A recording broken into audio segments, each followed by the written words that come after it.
Hey everybody, it's Lon.TV. It's time once again for your weekly wrap-up. I can't believe it's Monday again, but it is. We have a whole bunch of topics to talk about today, which you can see up here on screen. We have a great index in the description, so you can jump to what you want to watch very quickly, and we're going to get it started right now.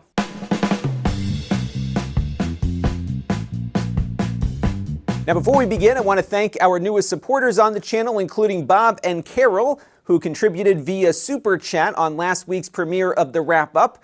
And we also have a new YouTube member, Brian Carter, so I want to thank him for his support of the channel, along with everyone who supports the channel on an ongoing basis, and those of you who watch on a regular basis too, because all of those things equal channel growth. So let's take a look now at the week in review. On the Extras channel, we unboxed a new 4K Blu-ray player from Panasonic that will be reviewing here on the channel in the next day or two. That review is shot and ready to go. I also unboxed the Raspberry Pi 4, and I was hoping to review it last week. I just didn't get enough time to really put a lot of evaluation time into the product, so we're going to be doing that this week. Hopefully towards the end of the week, we'll have my Pi 4 review up. Let me know what you'd like to see in that video. I may not get to everyone's suggestion, but if there are things that I don't cover initially, it might make it into a follow-up video or something on the Extras channel. So if you haven't seen something covered in a prior review, let me know down in the comment stream there, and we'll try to incorporate it in some way, shape, or form. And then on the main channel, we had a whole bunch of different things this week. We had an update on the 8-bit DOE controller that I shot over the weekend. We looked at cheaper Apple Pencil alternatives. And then the last video here really surprised me by how well it did. Typically, if I do some kind of game stream, it usually doesn't do very well at all from the standpoint of views, but my No Man's Sky PC VR live stream actually did quite well, even in the recorded version of it. Usually the live stream does better than the replay, but in this case, the replay did better than the live stream, and did so well that I kind of delayed uploading something else to make sure that one ran its course there. So that was kind of a fun thing. I'm going to tell you more about my thoughts on No Man's Sky VR here a little bit later in the wrap-up. And again, you can see all the stuff down below in the master playlist. And now it's time for some things in the news that caught my eye. And we have talked now about how Google, Apple, and last week Microsoft were all taking private recordings of their users and shipping them off to third-party contractors. This week, it is Facebook's turn. Bloomberg reports that they were using contractors to transcribe user audio chats.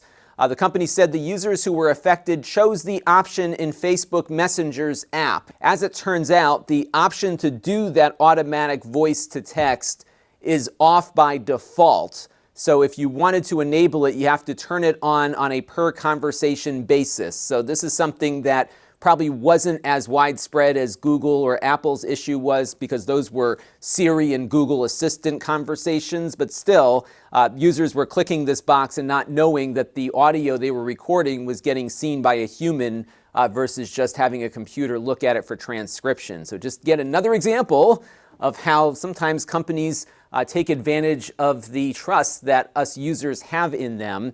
Now, also in Bloomberg, there's a really interesting analysis about the Facebook and FTC settlement. We talked about this on the channel about 2 or 3 weeks ago. In a nutshell, Facebook agreed to pay the U.S. government $5 billion to settle some regulatory issues related to their behavior in the 2016 election. This is the largest fine ever issued by the Federal Trade Commission, but it wasn't a universal vote on that commission. The 2 Democrats that sit on the commission voted against it, and I think this might be the reason why. What happened here is that Facebook paid the $5 billion, which, by the way, was still less than the amount of money they made in just 1 quarter last year. That's the net profit, too, by the way. And what happened here is they agreed that they are no longer going to share information with third parties. And if they do, they have to get the permission of the user to do it. And Facebook and Zuckerberg himself, Mark Zuckerberg, the CEO, will be held liable if the company violates the order. And the article here says the company is likely to interpret that law in the most beneficial way possible, arguing that it's legally required to keep its valuable data to itself. Now, the article goes on to quote a former Facebook executive, Alex Stamos, who's been critical of the company and the settlement.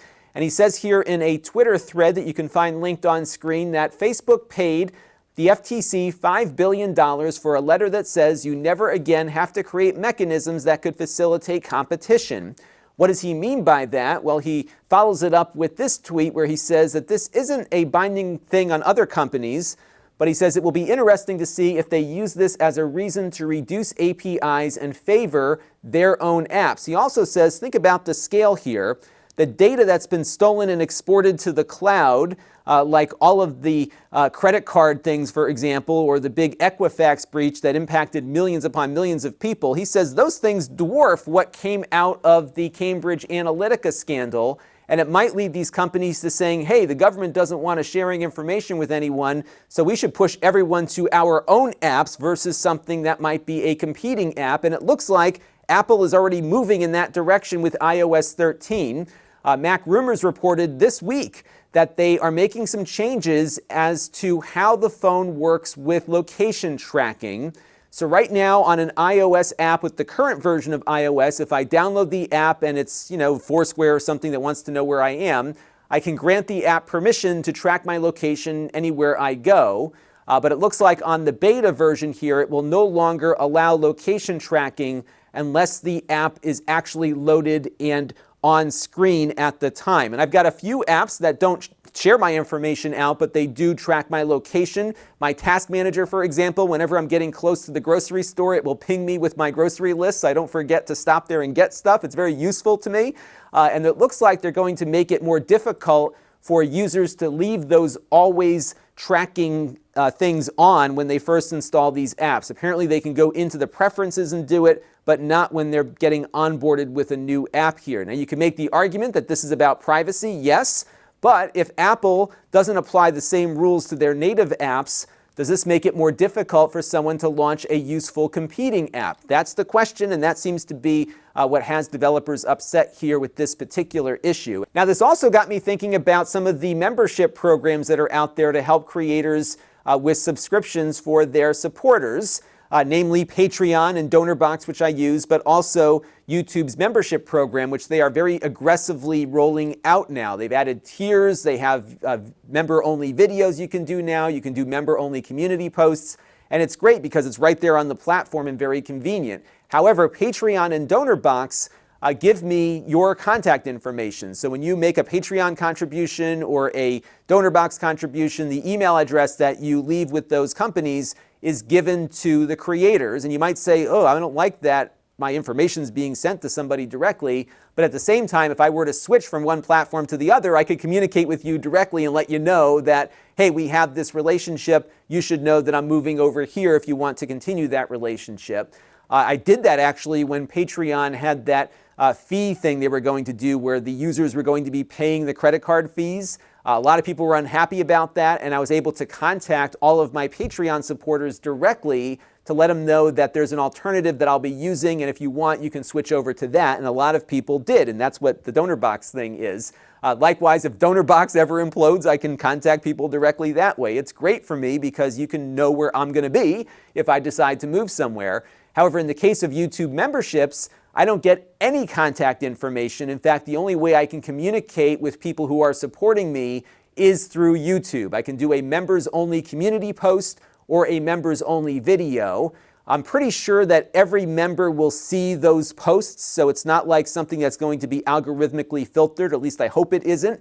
But nonetheless, that is the only way that I can communicate. And I'm pretty sure that YouTube does not allow you to promote things on competing platforms per their terms of service. So if I were to leave YouTube and say, hey, I'm going over to Twitch and I wanted to let you know about it, I don't think they would allow me to actually send that out to my paying supporters per the terms of service. I could probably do it, but it would probably have some implications like a community strike or something like that. So it's very difficult because of the privacy policy for me to encourage people to look at a competing platform here. And it kind of puts us independent creators at a disadvantage because we're going to be locked into these different platforms. Facebook, of course, will allow me to do that to all of my Facebook page supporters if I pay for an ad. So there you can see, again, the walled gardens here can be very, very profitable. And it makes us creators have to kind of pay a tax to be able to communicate with our own customers. And that to me has me a bit uneasy, but it looks like that's where we're headed. And clearly with the YouTube and Patreon example here, that is exactly what's going on now. And it's funny, I hadn't really thought about the kind of data sharing that can bring more competition into the mix. I've always thought about the privacy implications here, but there's a lot more to this story, and I think that speaks to just how complex policy issues are these days. Who would think that perhaps trying to make data more private might reduce competition, but here we are, and we might see some regulatory things start to happen here in the US in the next couple of years. And the question is, will lawmakers look at reasoned regulation, or will they look at more fear-mongering? And it looks like right now the fear side is kind of winning out, and I'm not sure where we're going to end up with this, but this was a very interesting analysis that made me think a little bit differently about this issue. CBS and Viacom this week announced that they are going to recombine into a single company. They split up back in 2005 or so when CBS was really struggling with TV. They've since turned that around pretty significantly, and now they're going to be a large company with both TV and movies under its corporate leadership. And of course, Disney merged with 20th Century Fox recently, and I'm sure that was driving a lot of this decision here. The big question is, what is it going to mean for the streaming services that each company was operating independently from the other? So Pluto TV, which is a very popular free streaming network, a lot of cord cutters are using it. When you boot it up, it looks a lot like your old TV guide thing. It's a very familiar interface, and they've got a lot of users, more than you might think. They do have some CBS content that they've licensed over to Pluto TV, so that's going to get a lot cheaper for them, I think, as this merger goes through. But the big question is, what will Pluto TV look like now that CBS is the owner? And CBS, of course, wants people to subscribe to their TV service, CBS All Access. I have a feeling that Pluto TV will probably stay the way it is. There's probably a really good opportunity to put up some sample episodes of CBS All Access shows on there, put some ads on them, make a little bit of money, and then try to convert people over to a subscription platform. So we'll have to see how all of this gets put together, but be aware, if you're a Pluto TV fan, things will likely change, although I don't think they're going to change for the worse, but I could be wrong there. Now, for me as a Star Trek fan, this is great news because Star Trek was in this really weird place. When they split the company up, Viacom got all the movie rights to Star Trek, and CBS had all the television rights. And it got really weird when a TV show was going to reference something from the Star Trek canon that happened in a movie. And that's why the J.J. Abrams Star Trek movies were so different, in a different universe, literally, because they couldn't take too much from the television side without having to work out some joint licensing agreement or something. It's very complicated. I think it actually impacted them creatively on Star Trek Discovery, and this is going to make the future Star Trek episodes that we're all hoping to see more likely now. In fact, it could even lead to maybe a Deep Space Nine revival, as Sci-Fi is predicting here in this article. So if you're curious as to what happened with Star Trek and why it's been so weird, take a look at the article because it really discusses some of the challenges here with a TV show that began its life on television, that became a very popular film franchise, and then all the crazy things that happen with licensing when you're trying to do new digital content that incorporates story elements from both. Really fascinating read. There's some other YouTube channels that have been covering some of these issues as well. All of those issues now will go away. And I stumbled across this trailer the other day for what looks like a really cool Oculus Quest game. This is called Space Pirate Arena. And what it lets you do is jump into a large space and have a multiplayer laser tag experience. This is just with the Oculus Quest, so it's a very accessible experience if you have a big enough space in which to play the game. And it looks like 4 players can play this. It basically creates this virtual arena that you can walk around in. Apparently they're going to have penalties, so you can't cheat and walk through the walls. And this is the experience. It just looks awesome. And I think the Quest is really going to be the device that finally gets people thinking about VR. I think it's sold pretty well so far, and people are really curious about it. And the entry to it is just so easy. You put the thing on and it works. And for developers, it's great because everybody has the same exact experience. As we're going to talk about with No Man's Sky in a minute, PC VR is complicated for users and developers. This is a very consistent experience with no wiring or other hardware limitations that can eat into the overall VR world that you're creating. And I'm really eager to try this out when it becomes available. And now it's time for some updates of things that we've previously talked about here on the channel. And I wanted to just give you an update on the No Man's Sky VR experience, at least on the PC. Some folks are having no problems at all. Some are having minor issues, as I was, and others are having some major issues. And it looks like there's just a lot of different configurations out there, and that is part of the problem. People on the PlayStation are having a much better experience now than us PC users are. I did figure out an issue that I was having, though, and this might be helpful to some of you who might be struggling with performance problems. My PC, when I loaded up No Man's Sky, was running the game at 1080p on the desktop. I must have had it hooked up to my TV or something right before I installed the patch. So I changed the resolution of the game to match the native resolution of my widescreen monitor upstairs. And that monitor has a higher resolution than my headset does. And that immediately made a big difference. Visuals were clearer, the frame rate was better, and I was able to spend a grand total of about 4 hours in the game this weekend. I did about 2 hours on Saturday and another 2 hours yesterday. So even with these PC performance problems, it is an amazing experience, and it's really, I think, an example of what VR is capable of. And if they can fix some of these visual and performance issues, which I know are possible, this is going to be just an outstanding VR experience on the PC. Right now, it's about as good as what you might get out of the PlayStation from a visual perspective, even with like a super high-end 2080 Ti card. There's a lot of folks who have hardware that you would not believe that just can't get this game to run in the way that everyone expected it to and the way it should run. So hopefully the team now, once they get some of the other bugs squashed, can put some focus into the PC VR version here and get that performance tuned up, because this has got so much potential and it's killing me we're not taking full advantage of it just yet. And I've got some announcements to make too. I'm going to be headed to IFA in Berlin, Germany. That runs from September 6th to the 11th. I'll be there for a portion of the show. And Lenovo is going to be sponsoring that trip, so I want to thank them for that. We wouldn't be going without them. And I'll probably be doing 2 or 3 dispatch videos from the floor at IFA. IFA is kind of like the European version of CES, and we'll kind of approach it the same way we've approached our CES coverage, which is just on-the-floor dispatches, so you can see what it looks like to be at one of these shows. And of course, we'll be looking for unique and interesting gadgets and whatnot, so stay tuned for that. And now it's time for a Q&A from you, the viewers, and we're going to begin with a continuation of a discussion about YouTube demonetizing videos that are talking about the Kodi media player.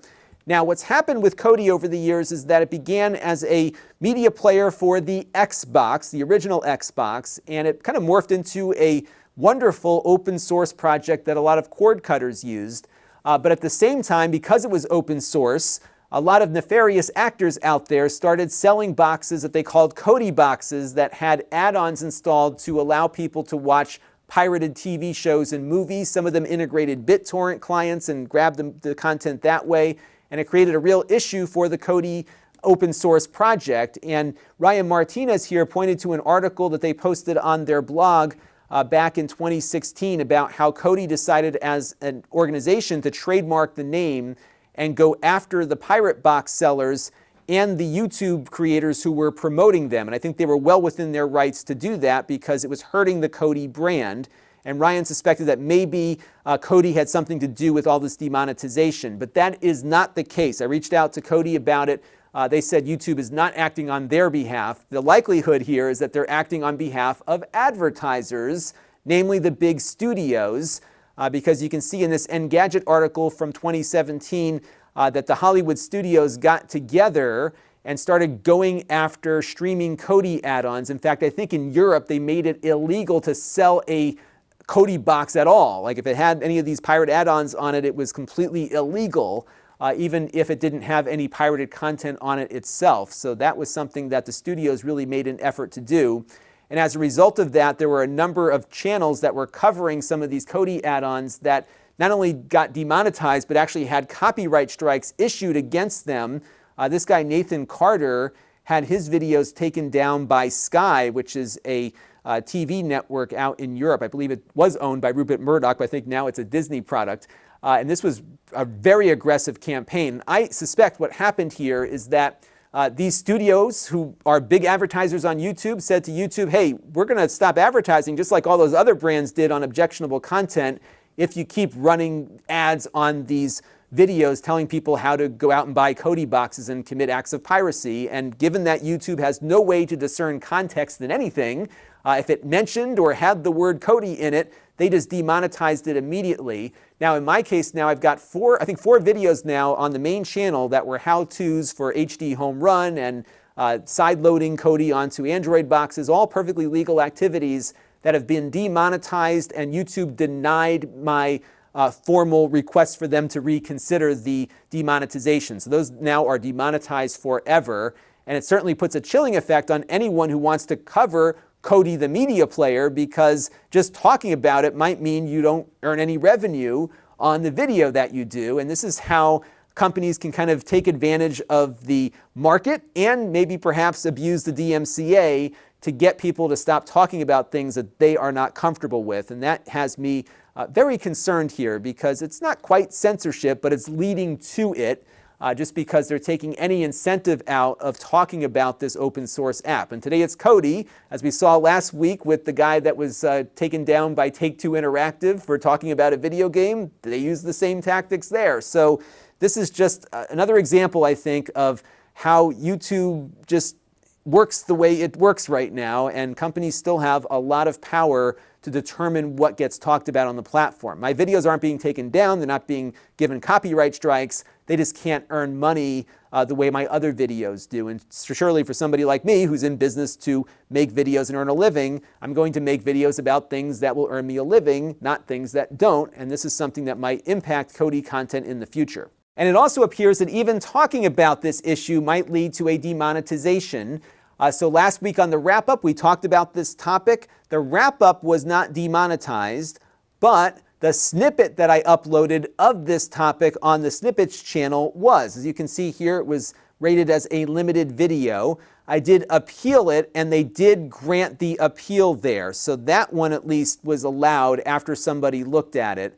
But it looks like if you're doing anything with Kodi and installing an add-on or something, that's probably going to trigger whatever it is they're looking for and lead to a demonetization. And I think YouTube probably figures we just don't want to deal with it. So even if it is legal, we're just not going to monetize it, and that's going to be the end of it. So this is what you'll see when you try to have them manually review it. This was a video all about using the add-on for HD Home Run, which is totally legal. It's pulling in over-the-air content. We've seen it before here, and this is now completely demonetized forever. But what really gets me about this whole thing is that we're not getting any information as to what the thresholds are as to what might trigger a demonetization. And there's clearly a policy in place, or else all of those videos would have been reinstated versus just the one where I was talking about this. And if you look on their advertiser-friendly content guide page, it's got a lot of information about all this stuff here, but nothing even remotely related to this topic. So again, I have no idea where the thresholds are and what will or will not be monetizable on the platform when talking about that topic. They don't even have a topic for piracy, let alone anything on Kodi or anything similar to that. And I'm looking at this and I'm thinking, you know what? All of this is about YouTube's brand, in that I think the public would like to have some assurance that they're not rewarding people who are uploading content about these bullet points, right? They also go into very specific detail, especially in the area of violence or news items, what things would get you demonetized there, because that's been all the bad press they've been getting. I don't think they want us creators to know about the fact that a movie studio probably said, demonetize this topic or else. And I think that's exactly what happened here. So I don't know. I don't know what to do. I'm just going to keep doing what I do, and I'll complain about it when these things happen, and I appreciate everyone's support.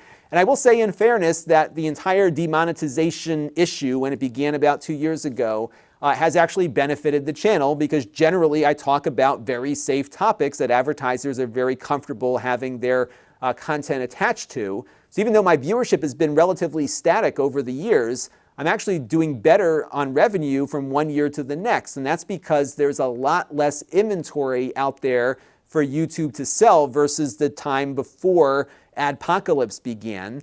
So that benefits me in many ways, but there are things that will impact everyone. So if you're concerned about a channel getting demonetized for this issue or that, it may not affect you right now, but it could in the future. I will be honest, I had that attitude. Well, that guy's talking about that controversial thing, or this one's doing this on his channel. That's fine. But now it's like creeping into other things. And I think eventually there's not going to be much left that you can talk about without getting demonetized. The good news is for monetization, though, is that even if you are demonetized, YouTube Premium subscribers will still be funding your channel through their subscription dollars. So those YouTube Premium dollars still come to you. You just don't get the ad share, and no ads are run next to your videos when they pop up for people online. Now, last week we talked about the Ring Doorbell and how they are developing relationships with local law enforcement. And Michael Arnold wrote in after reading the terms of service in the Ring agreement and had some concerns, which we're going to get to in a second. But basically, it says that Ring is being granted a license to use your recordings which way they want, including selling it or sending it off to the media. And his concern here is that this is very uncool if you have a camera outside. What if it captures you naked or something as you're walking around outside? So I dove into their terms of service a bit. Now, first of all, they don't claim ownership of your intellectual property rights. They say that you own your user recordings. You'll note that they have that capitalized like a title because they differentiate user recordings from shared recordings. So if you have a camera image of you walking around outside in your house naked, but you don't post it anywhere, then that's under the guise of user recordings, and they're not claiming a right to that. However, if law enforcement asks for a copy of the video that you have stored privately, they will turn it over to them, provided there's a subpoena or a warrant or something related to that. So keep that in mind. People will get access to it if they want to with a legal order. But things get more sinister when you look at what they define as shared content. So shared content, they say, is anything that you've publicly posted or uploaded, and they give you some examples of what could constitute a public dissemination, including uploading, posting, emailing, transmitting, or otherwise disseminate using or in connection with the products or services. And I would read this to be that if you were in the Ring app and clicked on the share icon to send it over to Facebook, this would constitute that video moving from a user recording to a shared recording. I'm not a lawyer, but this seems pretty broad to me in how they define it. And they, of course, first of all, let you know that you own your rights to the content, but you're also going to be granting them a license that is unlimited. You can never revoke it. It is fully paid for and royalty free, and they can do whatever they want with your video publicly after you have shared it publicly somewhere else. And let me give you an example of something that might happen when you do post a Ring video. And I don't know if this is what happened with this particular instance, but this is something that was very recent. You probably saw a viral video that was on all the news stations of this guy walking around with a TV on his head, leaving other TVs on the front porch of these folks. And look what's there, a nice prominent Ring.com logo, because every time you export a video from the Ring doorbell, the logo's up there. And on this story, we saw Ring doorbell logos and Nest logos too. So I bet you Nest probably has a very similar policy. And it's likely, although I don't have any proof to say whether they did or did not, but it's likely that a PR agency likely pushed this video out to Good Morning America and all the other popular news shows out there, because this is great branding. Look how great this is, right? You got some funny image here. You've got the logo there, and it shows the product in action. This is how these companies sell cameras. And when you post video based on this agreement here, you are granting them the right to use the video that's your intellectual property for free. And there's no way out of this agreement, because when you bought the product and set it up, you agreed to these terms. So if you are concerned about this, you should not use a camera that has one of these cloud services attached. And what really gets me in the case of this particular camera and many others that come with these subscription fees is that you're paying them and they're exploiting your intellectual property for profit here. And it's probably not something they do often, but I'm sure there are instances where they push this stuff out to the media, and people who are sending these videos up to the cloud probably don't realize the value that their content has. And they're more than happy just to share it out with the world because it was a funny story and they want their 15 minutes of fame. But nonetheless, you are turning over significant rights when you share content with the Ring doorbell. And Eric Brunhammer was curious about what are the most purchased products from my Amazon affiliate links. And I looked back about a year and found the top 10 here. So speaking of cameras, Wyze cameras are the top sellers by quantity. There's a lot of Wyze cameras that have been sold through my affiliate link. Mocha adapters are very popular. The 8BitDo Bluetooth adapter that allows you to use your Bluetooth controllers with your Nintendo Switch and other platforms. That one does very well view-wise and also through the affiliate link as a result. The Pepper Jobs Air Mouse we looked at a little while back, to my surprise, is really doing quite well. That's one of the best air mice that I've ever looked at. I'll put the video in the master playlist so you can check it out. The Mayflash USB adapter, which is another version of the 8BitDo, is also popular. It's funny too, because if you look at this list, these are all kind of unique things that not a lot of channels cover. So that's why I get more traffic on them and why we probably see more affiliate purchases as a result. The North Bayou Visa mount is a monitor arm that has like a compressed gas piston thing in it that actually works pretty well. I've got it here for my studio monitor, and I did a little quick video with my iPhone that's had tens of thousands of views, and that video has been doing quite well too. The Raspberry Pi 3 has sold well because I have a lot of Raspberry Pi content, and I think the VPN video I did probably led to a lot of affiliate clicks there. The WD Red drives, also popular items. Fire TV sticks and the Pepper Jobs mini PC, surprisingly, also did well there. It's not a very well-known product, but I think there's very few videos, again, about it, and it's a very good mini PC, probably one of the best I've seen with a Gemini Lake chipset, so that generated more traffic and more clicks as a result. But this was a fun thing to look at because I hadn't really looked at it before, so I thank Eric for his question. And our Q&A for you this week is about the wrap-up. I would love to hear your thoughts on the format. I've made some changes to it based on your suggestions from the last time that I asked, and I've seen an uptick in viewership as a result, and I'd like to get some more feedback. Do you like having more topics to talk about? Do you miss anything that I took out? Let me know down in the comment stream, and I will certainly take those comments under consideration. Now, our pick of the week this week is a tribute site for one of my favorite PC games called Wing Commander. This site has been on the internet nonstop for 21 years. Can you believe that? There are very few non-commercial sites that have lasted this long. The same group of people run the site. I think one of them is actually working for Chris Roberts, who was the original creator of Wing Commander. He works for the Star Citizen team there. And this site just is a site about Wing Commander, and it's got a lot of great fan projects. It's a great community. It's something I've been poking in on since I was in college when Wing Commander Prophecy came out way back in 1998, and that was the year they got started, I believe. So check out WCnews.com if you're into Wing Commander. I believe they do at least one post a day, and they've stuck to that over the entire 2-decade life of the site. That is just a remarkable accomplishment for any website, and it just happens to be a site that covers something that I am interested in. So check it out at WCnews.com. So this week on the channel, we've got a bunch of things that we've already shot, so it's good to start the week off 2 videos ahead. So we'll have our review of the Panasonic 4K Blu-ray player coming up probably tomorrow or Wednesday. And then we have the color laser printer from HP showing up a day or 2 after that. We also hopefully will get to the Raspberry Pi 4, so that's on the docket. I've got a couple of follow-up items that I might do. Apparently there's a new firmware for the Pocket Go that I might try to mess around with to see if it improves some of the issues we found fault with on that product. So might be a couple other things I sprinkle in here.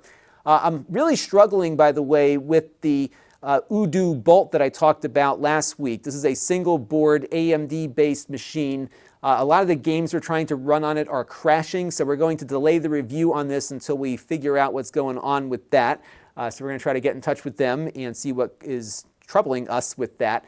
So if you were looking forward to that review, it's going to be a little bit later, but the other stuff hopefully we'll get to this week. Now, if you want to support the channel, you can. You can go to Lon.TV/support and make a monthly or a one-time contribution to the channel. We also have our ongoing relationship with Plex, where if you sign up for a Plex account, no credit card required, we get a small commission. We'll get a slightly larger one if you sign up for a Plex Pass or gift it to somebody else. It's a great media serving application, and we have some more content coming up from them soon as well.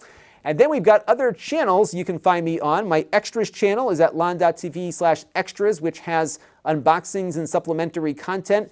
We have my podcast, which has an audio version of this show, which you can find at Lon.TV/podcasts. And when we do interviews and I have some radio appearances, I also drop those in there. The Snippets channel, which I talked about earlier, has portions of this show broken out into search-friendly, shareable snippets. So you can find that at Lon.TV/snippets. And then we have my live stream archive at Lon.TV/livestreams. So you can watch every live stream we've ever done in their entirety. There's probably tens of hours of content you can watch there. If you like what I do, click the bell so you can be reminded every time we upload anything or go live. We also have some ways to engage with us. The email list is at Lon.TV/email. It's a very infrequent list. We have my Facebook page at Lon.TV/Facebook, which I can pay to advertise to you on, apparently. We also have the Facebook group, which has been my favorite Facebook thing to date, where we've got over 700 fans of the show, all talking about topics that we like to talk about, so you can check us out there. And then we've got the store, where I sell the items that I've previously reviewed here on the channel, and I've got at least 2 going up this week. And if you want to get alerted as to when those things are available, you can go to Lon.TV/store alert, and you'll get an email sent to you every time I add something to the store. And that's going to do it for this week's weekly wrap-up. I want to thank you all for your continued support of the show through viewership and the Patreon contributions and the donor box stuff and everything else. But really, your support of the show through your viewership and your comments and suggestions are really important. I want to thank everyone for everything you do to help keep this channel growing and keeping the lights on around here. And we've got a lot more to come this week and many weeks ahead. Until next time, this is Lon Seidman. Thanks for watching. This channel is brought to you by the Lon.TV supporters, including gold level supporters, the 4 Guys with Quarters podcast, Chris Allegretta, Tom Albrecht, Mike Talbert, Brian Parker, and Kalyan Kumar. If you want to help the channel, you can by contributing as little as $1 a month.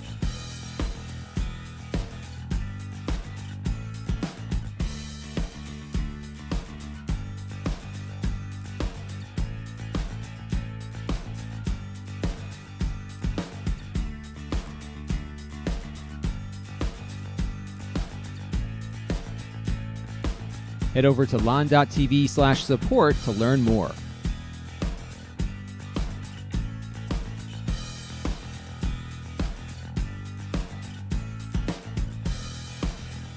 And don't forget to subscribe. Visit Lon.TV/s.